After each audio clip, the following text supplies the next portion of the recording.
તો બંગાળના ચૂંટણી પરિણામોની અમદાવાદમાં ઉજવણી કરાઈ। રેસ્ટોરન્ટ સંચાલકોએ ગ્રાહકોને ઝાલમુરી ખવડાવીને ઉજવણી કરી હતી। ઝાલમુરીના સ્વાદ સાથે ગુજરાતીઓએ વડાપ્રધાનને અભિનંદન પાઠવ્યા। વડાપ્રધાને ઝાલમુરી ખાધા બાદ આખા ભારતમાં ઝાલમુરીનો જાદુ ફેલાયો છે। બંગાળનો વિકાસ થાય તે માટે ભાજપનું જીતવું જરૂરી હતું તેવું અમદાવાદીઓનું માનવું છે। તો ભાજપની સરકારના લીધે બંગાળની સ્થિતિ સુધરે તેવી આશા પણ વ્યક્ત કરી।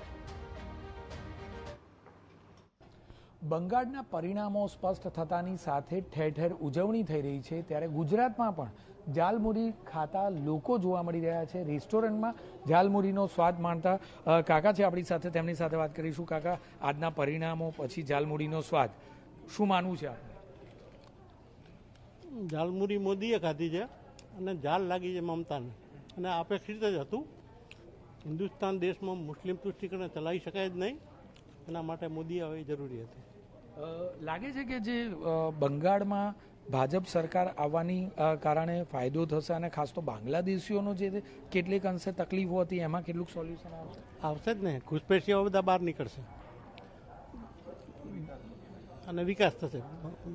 આપ શું માનો છો, ઝાલમુરીનો સ્વાદ કેટલો મહત્વનો અને આજના દિવસે જરૂરી કે?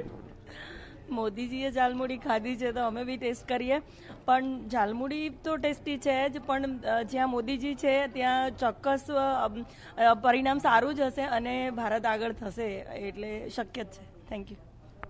ટૂંકમાં કહીએ તો લોકો ઝાલમુરી ખાઈ રહ્યા છે અને ઉજવણી પણ કરી રહ્યા છે। રેસ્ટોરન્ટમાં ઝાલમુરીનો कंसेप्ट है। हम लोगों ने आज प्लान किया है, बंगाल जीत के बाद जो हर एक कस्टमर जो आएंगे उनको झालमुरी यहाँ पे सेलिब्रेट करके खिलाना है। झालमुरी एक पहचान है, झालमुरी एक पहचान है बंगाल का, इसलिए हम लोग ग्वालियर SBR जो है वो हमेशा झालमुरी यहाँ पे बेचते हैं और कस्टमर को झालमुरी खिलाते हैं। ટૂંકમાં વિજયની ઉજવણી માત્ર બંગાળમાં જ નહીં પરંતુ દેશભરના ખૂણે ખૂણામાં થઈ રહી છે, અને એટલા માટે જ રેસ્ટોરન્ટમાં પણ હવે ઝાલમુરી આપી અને જે કસ્ટમર છે તેમના સાથે ઉજવણીનો એક આનંદ માણવામાં આવી રહ્યો છે। કેમેરામેન મહેશ સાથે જિગ્નેશ પટેલ, TV9 અમદાવાદ।